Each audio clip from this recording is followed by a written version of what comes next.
So a very good morning, afternoon, evening to every one of you. And today we have a very exciting panel titled Intelligence Augmentation, What, How and Why. And here, my name is Elizabeth Cole from Nanyang Technological University. And today with me are three other speakers we have Hiroaki Ogata from Kyoto University in Japan. Thanks. We have Seng from Nanyang Technology University in Singapore. And lastly, Yu Lu from Beijing Normal University in China. So thanks for sharing your screens. And then these are the panelists for today. And I'll just be briefly going through what we will be sharing about, which is this concept of intelligence augmentation, the what about it, which is the synergistic relationship between humans and intelligence technologies to empower individuals to work more efficiently and effectively by leveraging the capabilities of AI and other technologies. So in this symposium, the speakers here will explore the what, how, and why, as well as its challenges and some of the concerns, and the future work, providing insights into the potential applications, underlying motivations, and methods of implementation. So this is the flow of today's panel. The first question is about what, and how have the different panelists applied or used or come across intelligence augmentation. And the second question is about the concerns and challenges before we will have the Q&A at the end. So if you have any questions, there is the chat on Zoom as well as on Hover. You can put your questions there, or you can have time at the end to ask the question. So without further ado, I'll ask our first panelist to get ready, which is Chee, who will be sharing next. Hey, Elizabeth. Okay, give me a minute. I will share my screen.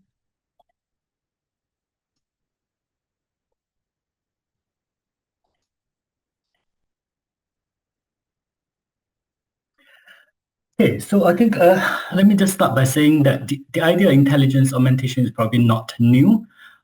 Years ago, when people talk about, whenever Bush talked about augmenting human capability with a device called MIMAX, there's actually years before that actually happened, right? So I think today we talk about cloud, internet, and that's probably ideas that's been planted many, many years ago. Of course, Douglas Engelbart talk about using computers to enhance collaborative problem-solving capabilities of human.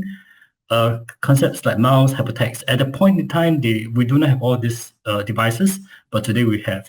So idea of using computers, using technologies to support human capabilities and performance is not new. I think, of course, recently we have Chris Didi and colleagues talking about intelligence augmentation. So instead of AI, we have IA. And to them, intelligence refers to human capability to reason, to plan, to solve problems, to think, to learn. And augmentations here refers to AI helping humans in a partnership manner so as to enhance our performance and so that overall performance is greater than individual capability. So this is the idea of intelligence augmentation. Basically, it's a very human-centric view of how we should be using AI to support human beings learning. And to them, AI is very strong in calculation, data analysis, and human is very strong. Humans should be doing the judgment, decision-making, creativity, wisdom, and so on. So the idea is not to replace human by AI, but a complementary relationship here. And there's a new divisional label. So the primacy of human judgment should be retained, but we need to think about workforce development, education, in the sense of how we redistribute these different roles between human and AI. And that becomes a very important consideration, both in terms of how we want to educate our students to prepare them for the future, how AI is being used in our workplace as well as our teaching and learning. And that's closely related to the concept of human-AI collaboration. You can see on the right-hand side is very human-centric view, AI to support human, and the left-hand side is very AI-centric view, how we can make AI better. And in between, you have a range of ideas about human AI collaboration. And how do I use it? Personally, I use it to support students and teachers knowledge building. And let me just share a little bit about knowledge building approach. Basically, it's an approach that we engage the students, ask questions, tackle authentic problems. They will then go on to create ideas to answer these questions. And very importantly, they want to share their ideas in a common platform. And this platform is a digital platform so that they can revisit their ideas. They can then think about, have a second layer of meta connection, as you can see on the right-hand side here. When ideas can be rise above to form a greater idea, more abstract level ideas that can be transferable to different contexts. And it can have many layers of different connections here and rise above. And this is a very challenging approach here. So we're thinking about using how AI can be used to support both students and teachers. So I'll give you two examples. One is the examples of how we use it to support students. And I frame it using learning from, learning with, learning about, and learning beyond AI. So let me just talk about learning beyond AI here. So basically, we want the students to be able to learn beyond AI in the sense of developing their knowledge building capability, something that they should be developing. So that this is a very important capability that we think in this current day and age our students should be able to do. And to learn from AI basically is the whole idea of AI as an intelligent tutoring system, or AI as a tutor to help the students to learn about certain concepts. And learn with AI is about AI-human collaboration. And students learn about AI so that they can use AI productively for their learning. And in this case, we use an AI chatbot to support students. And I just give you a very brief description of how we use it. So in this particular case, we developed a chatbot to help the students to learn about sustainability. And because these are elementary school students, so they may not have developed the idea of sustainability, and we ask them to explore the nature. And with this, during the exploration, they can upload the photographs. They can see on the right-hand side here, this is a picture of a man-made waterfall in our university. And with this AI support, you can then learn about different ideas about sustainability. But more importantly, that part is actually to help them to learn about sustainability concepts quickly. And after that, we want them to be able to discuss with one another. And you can see on the photos here. So they discuss the ideas and form other ideas about something that they want to solve. Like in this particular case, the students want to develop a filtering system so that they can filter the water. And because they saw on this picture here, you see they saw that the water is actually very murky and looks very dirty. So they want to develop these systems to filter the water. So in this case, basically, the AI is being used to support students' learning of sustainability, and more importantly, the idea creation and mutual idea improvement happens between students and students, of course, with the guidance of teachers.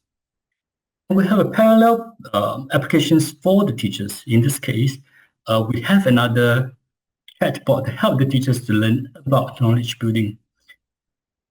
So this particular application here has three different options. One is to learn about knowledge building. Second option is to learn to create lessons, co-create lessons with the chatbot, and then to refine the lessons after they're implemented it. And we created this structure, basically, want the teachers to be able to learn on their own with the knowledge building learning companion for teachers. We want them to come together to brainstorm their ideas before they talk to their lead teachers for the enact the lessons and refine the lessons. So in this way, we get the teachers to learn with AI, and also with their peers, and go back to this whole cycle again. So we want to retain human agency here. So putting AI in the loop instead of putting human in the loop. So this is how we use AI to augment human intelligence. So that's my sharing. Pass back to you. Time back to you, Elizabeth. Thank you so much. So here is one example using knowledge building with this idea of intelligence AI intelligence. So next we will have Yu Lu to share more from his examples about what is intelligence augmentation. Thank you. Okay, thank you. Uh, Let me share my screen. Sorry.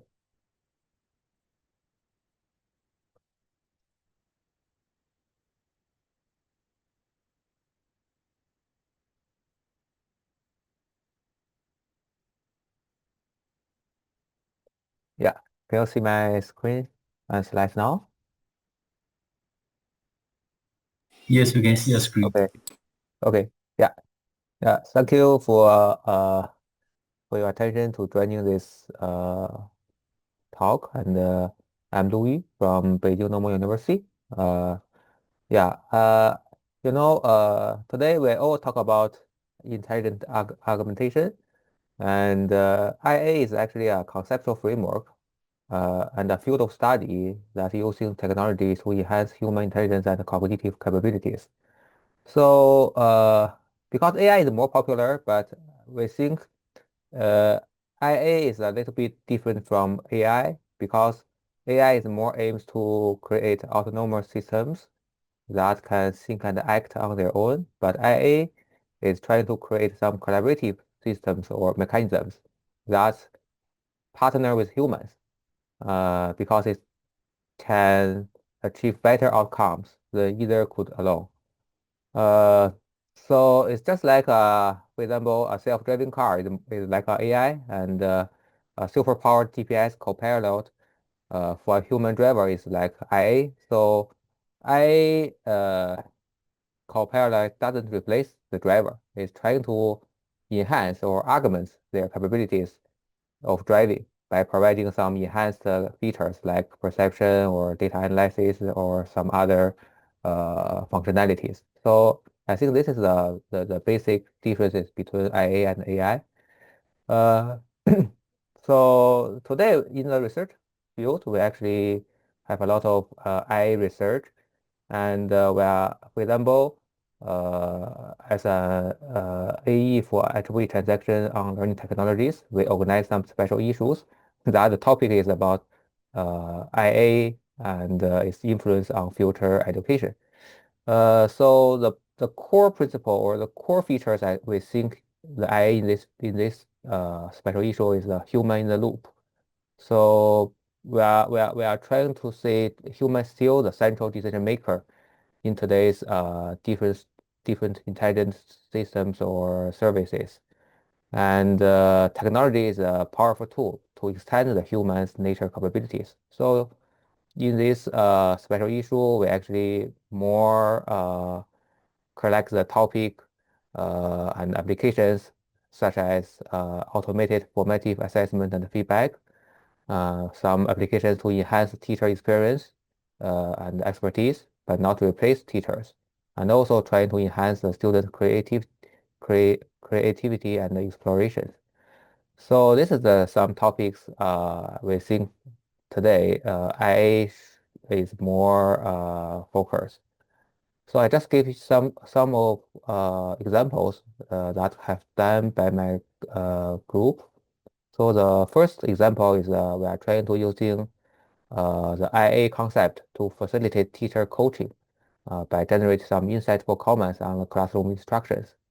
So traditionally, we know the teacher's professional development can be coaching by the expert, by the people, by the human expert and the peers. So they can do some analysis on the classroom video, and then they can provide their expert feedback.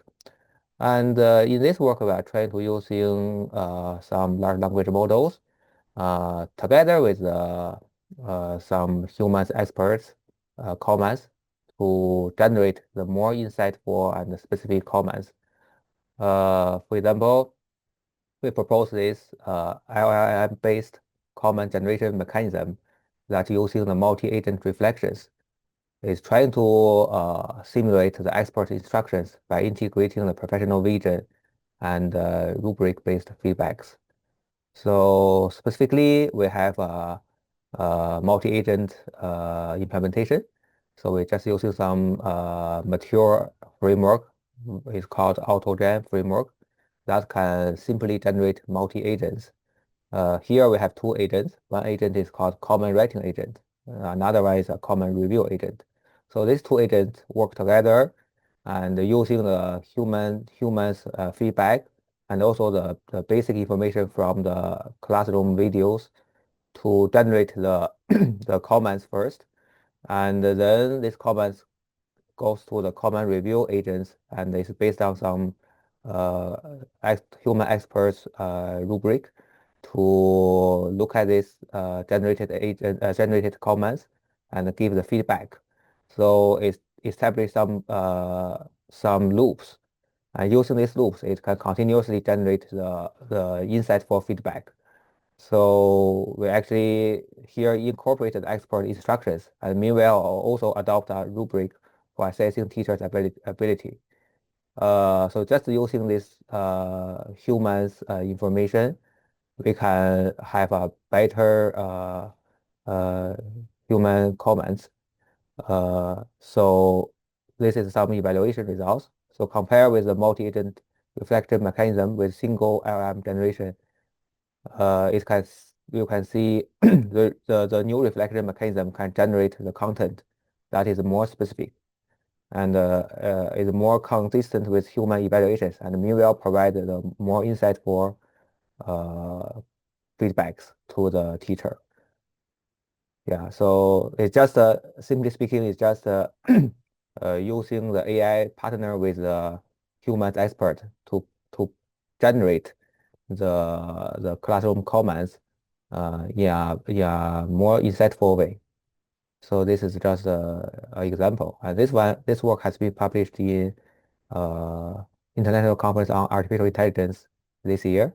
So if you are interested in, you can look at this paper. And the second example, we are trying to using some AI together with the teachers to generate a lesson plan, specifically for the AI courses. So today, in China, we are launching the national program that introducing the AI courses into the K-12 schools. But we do have enough teachers with strong AI background. So generating the course plan for the local schools is not easy for the human teachers. So that is why we actually create this teacher AI collaboration framework that is trying to using some generative AI techniques, help the teachers and together to create some professional and mature lesson plans for the local schools AI courses. So this is just 5 steps loop. And you can see in each steps, the AI and the human teacher, they are collaborating with each other to generate the lesson plans for the AI courses. So this is some specific steps. You can see in each steps, AI and teachers, they are doing their own jobs. For example, at the beginning, the teachers give the basic objective of this course, and later on, teacher and AI are discussing the refinement of this AI objectives. And after that, teacher gives some simple methodology, and meanwhile, AI suggesting the teaching methodologies for teachers. And later on, they generated a lesson plan by AI, and then the teacher AI conducts a collaborative refinement on this generated plan. And meanwhile, the AI suggests some lesson multimodal resources to the teachers. So they just using different steps to partner with each other, and co-created the lesson plan for the AI courses. And we have done a number of evaluations. For example, one evaluation is about 88 documented teacher interventions across 22 generated lesson plans. So we can see the lesson plans, the overall quality is pretty good. And meanwhile, the teachers also effectively participate in this generative process, and it can rearranging phrases and improving the flow of instructions.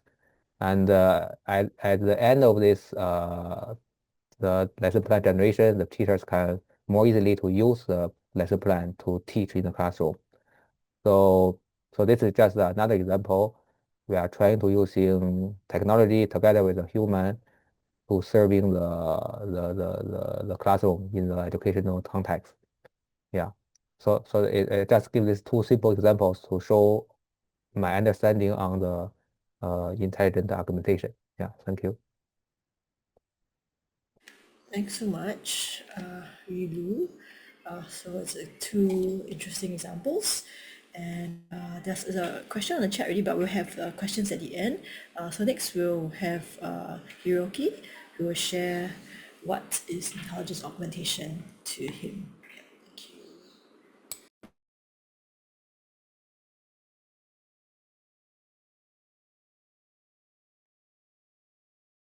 Okay, can you hear me? Yes, we can hear you. Okay.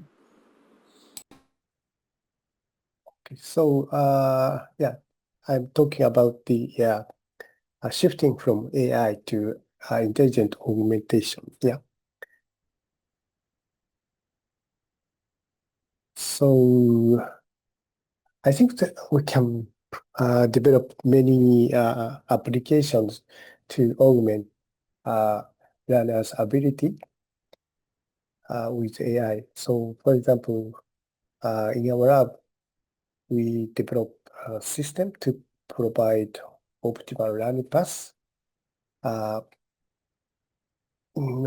yeah, for example, the system provides learning material, recommend learning material with explainable AI, and also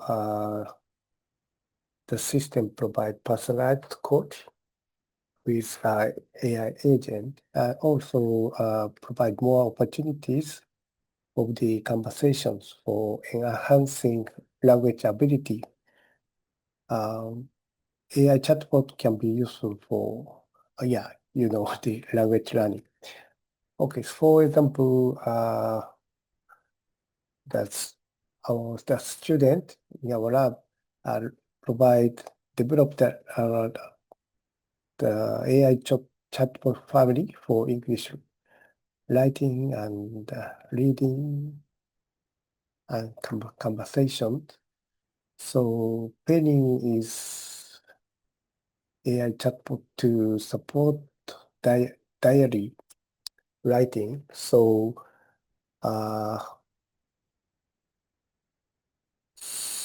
before using chatbot, the student very hesitate to write English, but by using this chatbot, the chatbot automatically detect the long sentences and also the grammar mistakes, and then they suggest the more better expressions, and so the student feel like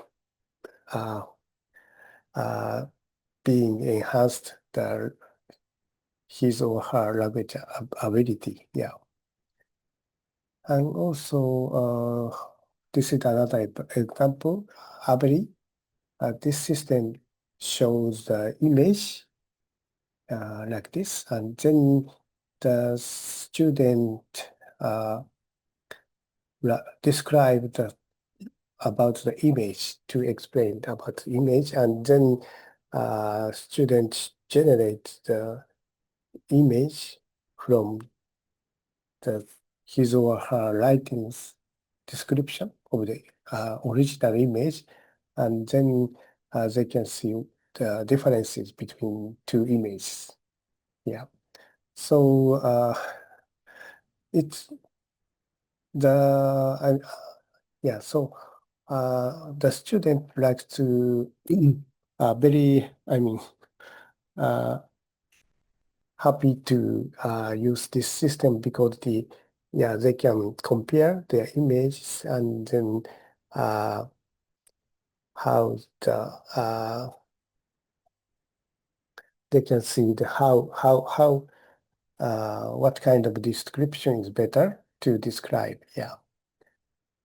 So, but it's very important to record all the the learning process with AI and analyze how the student learned by using AI. Yeah, that's my comment. Okay, thank you. Yes, thanks for that important note to record and track all the learning processes where students are learning. And this brings us to our next question, which follows from, you could talk about your own examples or other things that are related to it, to the concerns as well as the challenges of intelligence augmentations. And if you have any of these concerns and challenges, how have you overcome these concerns and challenges? And you can also share about your future work. So we go around again. We'll ask Seng Chee to elaborate on any of the concerns and challenges.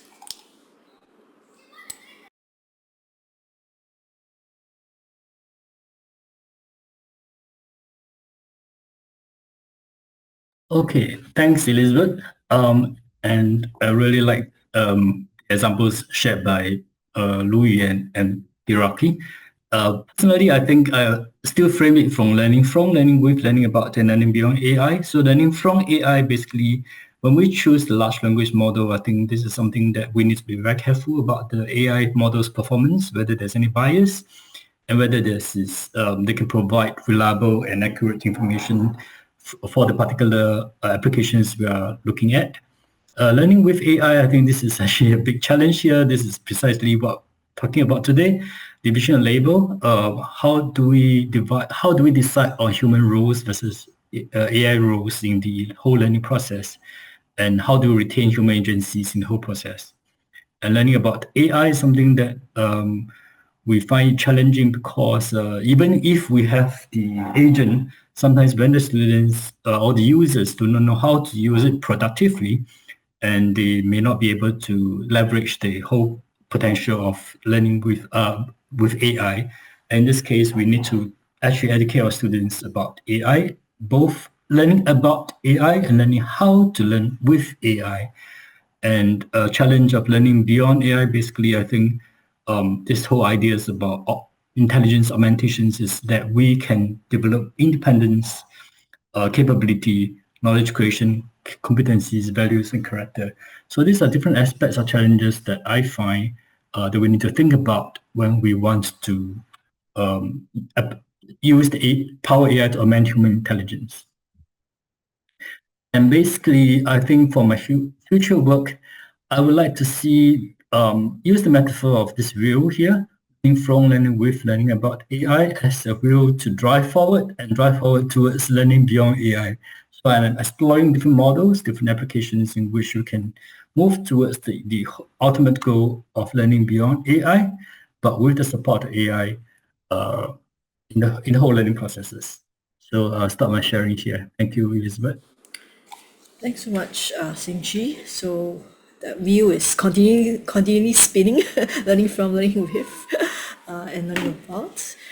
So we will go on to Lu Yu. Any points to share about the concerns and challenges of intelligence augmentation?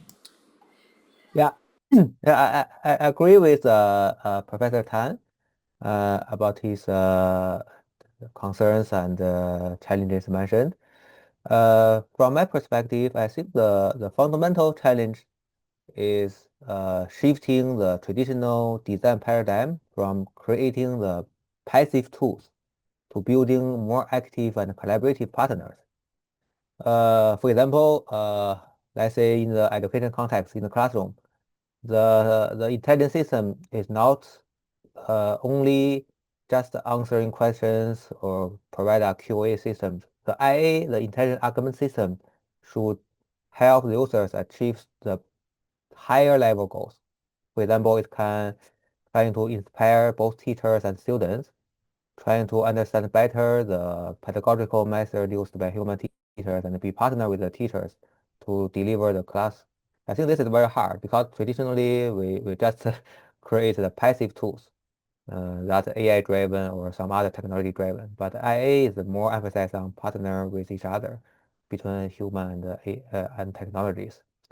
Another challenge I think because today the human-computer interaction is still not in the very mature stage. So the IA should be better support the multimodal interactions because if we want to collaborate with humans, if the AI want to collaborate with humans, it must provide some more natural ways to communicate with human, such as combining the voice, gesture, case tracking, or even some brain-computer interfaces. So I think this one is also very hard to to achieve in a short time.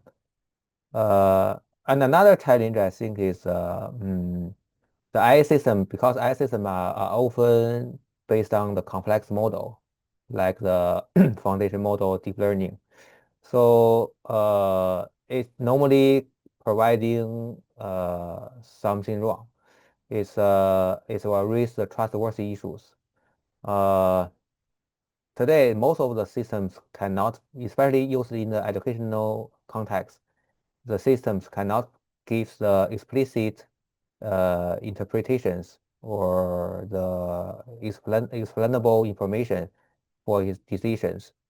So that will raise trustworthy issues from both teachers, parents, and students.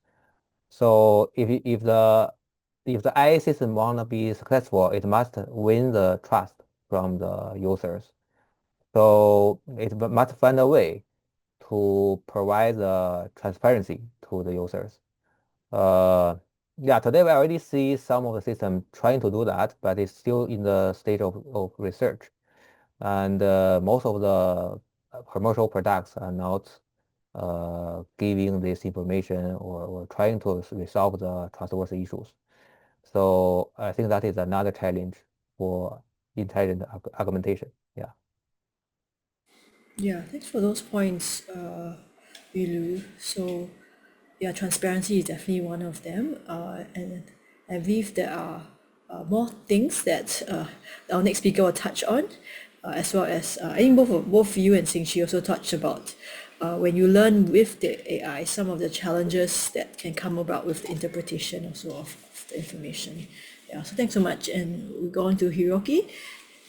Any challenges with and concerns with intelligence augmentation? Yeah. Oh, okay. So no. Okay. So here are my concerns. So one of the concerns is the misuse of AI. So students just use the AI to write a report and submit the report. Yeah, but it's not good. There is no learning what happened. Yeah. So also some students depend on the AI. So there's always asking without thinking by themselves. It's not good, I think. And also there are some privacy and copyright issue. And also hallucination and data bias and ethics and the responsibility. And also we need to think about the unfairness and AI divide. Yeah, some of the country can use AI, but some others are not using AI. So if there are big gap between two countries, and it's not good. So learning with AI is not like riding the self-driving car. So, but riding the electronic bicycle.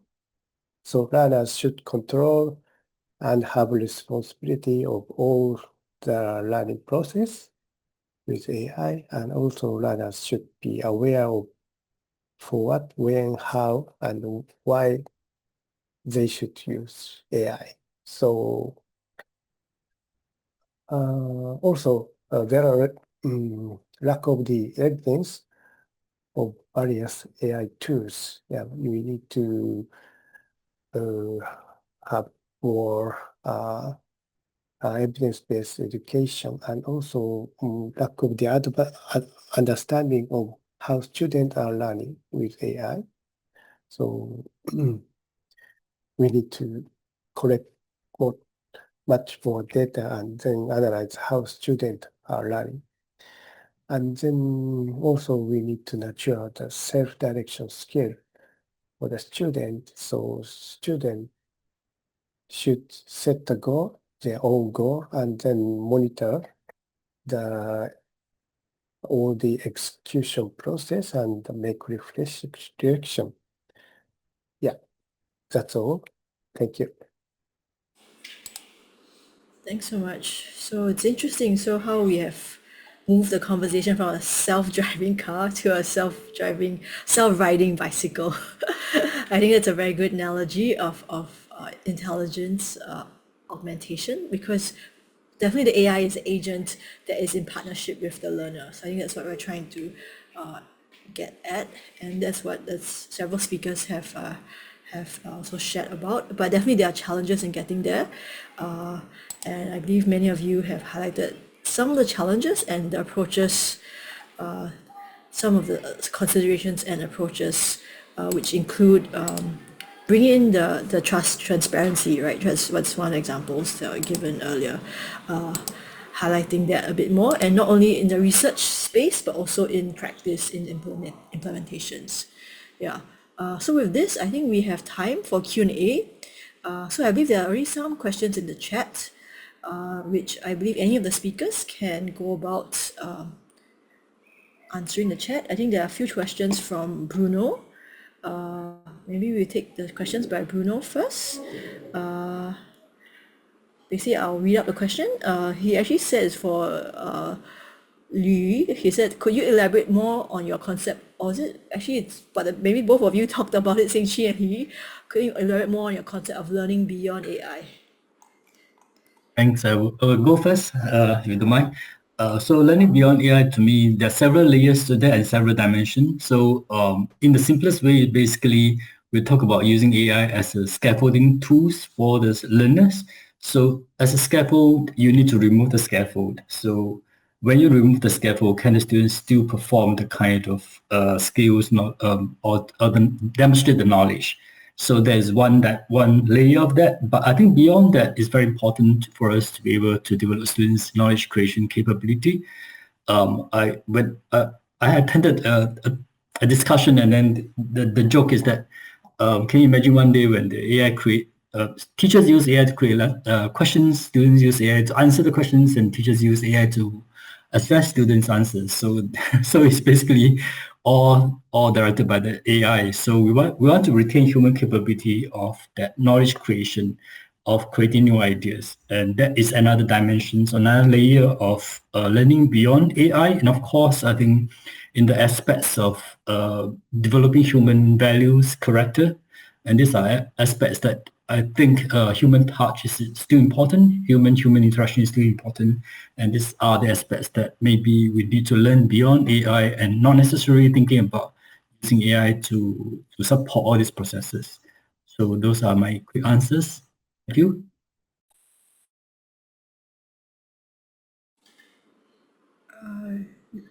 Yulu, would you like to add on anything?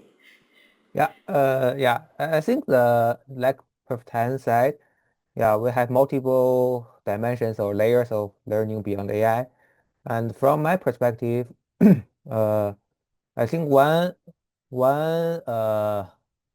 outcomes of the introducing AI into learning is because AI can help today's many different tasks, especially the tasks that need some redundant procedures or need some repeated procedures. So for students, because AI now already can undertake many different jobs, so the students, especially for example in the context of China, can not only develop their traditional skills or knowledge, they need to foster the higher order thinking. They need to have some skills that partner with AI in the future. So I think from this perspective, the AI has some influential outcomes on the students' part, and also on the education objectives. So we need to provide more trainings on the students for the future their professional development, especially the higher order thinking, like the problem solving capabilities, and also the creative thinking, as well as the skills working with AI together. Yeah, that is my understanding. Thanks. I hope this answers addresses Bruno's questions. Yeah, and if you have further questions, you can also unmute yourself and ask. But before that, we'll address Steve's question. So Steve asked, have you tried repeated, this is directed to Yulu. He asked, have you tried repeated iterations to see when meaningful improvement stops? And also in general, what criteria is used to measure improvement through iterations in the collaborative IA process? Oh, I think this question is related to the second examples I just showed. So actually, our framework is actually based on ID model, so it should be iterated. It should be multiple times, have multiple loops. Currently, we only have 2 loops, and each round we see a better improvement. Then we stop because it already achieves the expected quality of the lesson planning we expected. So we just use the human experts to evaluate the generated lesson plans and see whether it can be easily implemented in the classroom and whether it is have the is professional enough. So we just use these criteria to measure the outcomes of these lesson planning tasks. So so currently we only have these 2 loops, 2 round of iterations. We haven't done more, and this is still ongoing research, and we hope to continue in this year. Yeah. Thanks, Yulu. Are there any other questions from the audience here, the participants? You can also unmute and just ask the question, or you can type in the chat. I have a question for all 3 of our speakers related to, this topic, because we know that there's supposed to be synergistic relationship and partnership with the AI and with the learner. So there's a lot of learning with the AI, be it in lesson plans or whatever content and topic that the learner is supposed to learn. So basically the student or the learner is talking to the agent or to the AI a lot. So students' behavior when they talk to an AI agent as compared to a human is also quite different, and there could be different aspects of communication that can be affected. So it can be improved or worse. I don't know. That's a general question. So how do you think students' communication skills will change with their interaction with right now more interaction with these intelligent agents? Yeah. Thanks, Elizabeth. I'll go first, maybe. Okay. So we did one study with looking at pragmatics, actually looking at pragmatics competence of AI chatbot. So basically, pragmatics look at whether it can understand the meaning beyond the text, beyond the literal text, and what we found is that it actually performed quite well understanding text beyond the literal meaning. So it can understand when the users refer to several ideas that were several turns away, and it can bring in new ideas from outside. It can detect the misunderstanding from the user and then do the repair. So something quite interesting that we found. But one thing that we also found is that at least the model that I use is still not ideal yet. So it's overly polite. I think they're changing the model, improving the model right now. So when the AI model is overly polite, you can see that it's always praising the users before they start commenting again. So that kind of interactions become very interesting. And what I didn't use it with the students, but I use it with teachers.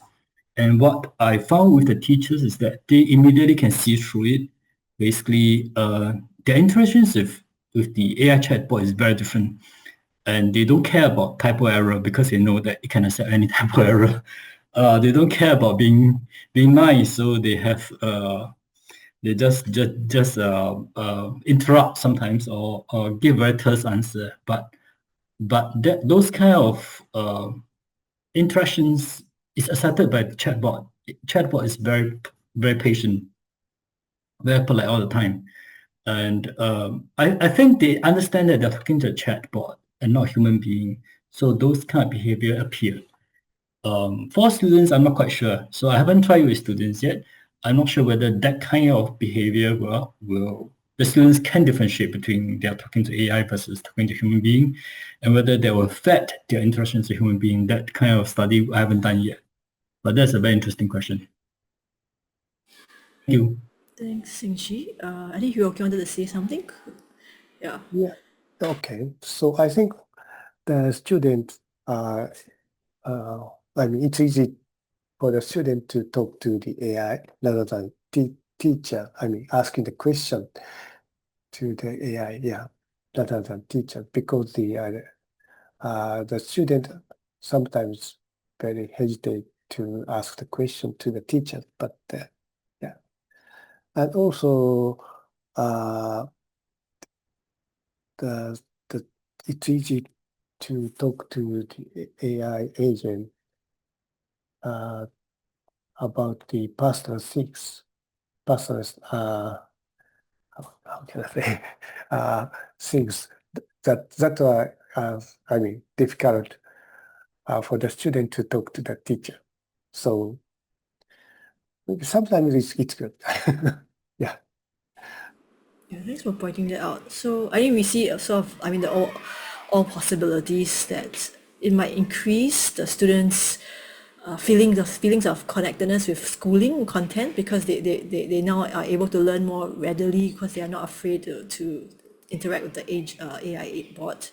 But on the other side, I think what Xin Qing saying, maybe the way that interact with the agent, I mean, we're hoping that if they are rude, or I mean, they are not polite with the agent, I hope, I mean, to what extent will this transfer to the real world? I think that would be the fear, right? But when they can't differentiate between talking to an agent and talking to a real life person, and whether they will transfer the same ways of communication.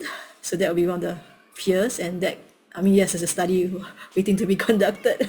Yes. You any points to add? Yeah, I agree with Tata and the Professor just mentioned.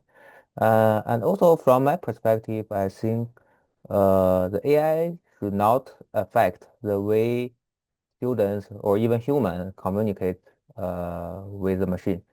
For example, recently in the past few years, we all learn a topic called prompt engineering. So the prompt engineering, from my perspective, is trying to teach the users to talk to AI and generate more professional and high quality of results, right? But prompt engineering is not a very long-term skills. I think later on it will disappear soon, because AI today is trying to improve to better understand the human's requirement and comments. You can use a simple word and makes AI understand it and generate the expected result. So because we are still the human centric philosophy, we need to ask the AI to be more understand and better work with the human. So that is why today we are actually design the different agents. For example, in the classroom, we are trying to design the agent simulate the experienced human teachers, using the different pedagogical ways to teach the students. That is why I think today, or in the future, the technology, especially the AI, will not affect the students' communication, but it will adapt it to the human's way that can better serving the human. That is my point. Thanks for that. So, but I believe it just even in that prompt engineering, there's a lot of thoughts that the human needs to put in in order to create that prompt so that they'll get exactly what they want from the output to make it as efficient. But I believe this is very scalable, as in you can be reused many times, and that will help to increase the efficiency. Thanks. So any other questions from the audience? Even from the fellow panelists, would you like to ask each other any questions?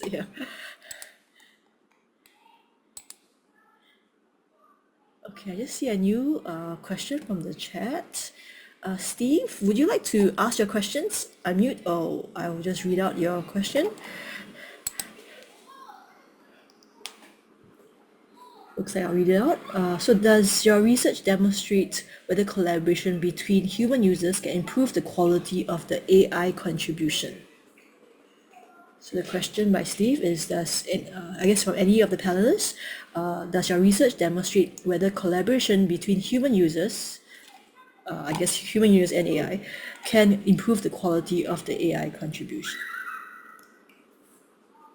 Maybe I'll share first. In our model, we actually intentionally have the cycles of human interactions and human AI interactions, and we found that the human interactions is actually very important. That's when they share their insights and their experience from the teaching before they apply what the AI suggests to them. And from that process, we found that the teachers are able to look at certain ideas provided by the AI chatbot selectively. So they selectively take the ideas from there and then integrate with their own learning, with their own teaching experience and the colleagues' ideas before they implement it.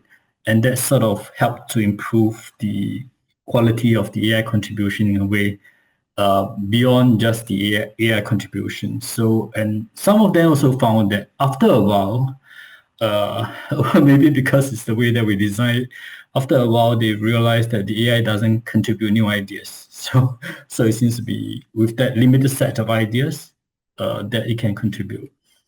So I think in that sense, I think human interactions in this case become very important.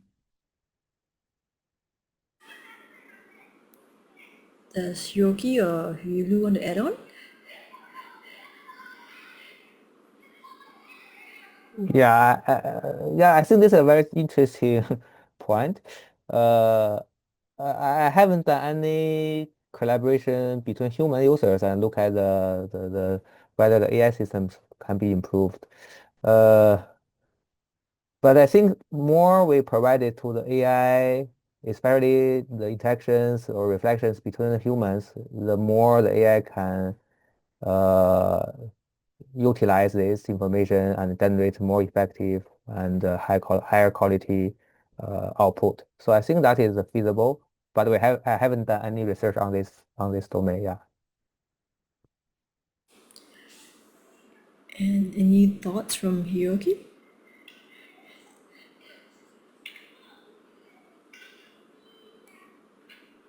Yeah, I think it's quite normal.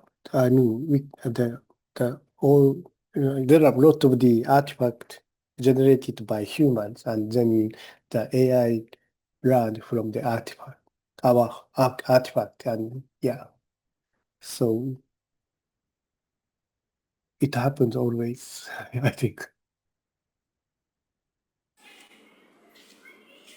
So I mean, the LLMs are learning from our conversation already. So I think here, so you're saying like even more if they have human collaboration, that's some more data for its its self-learning abilities.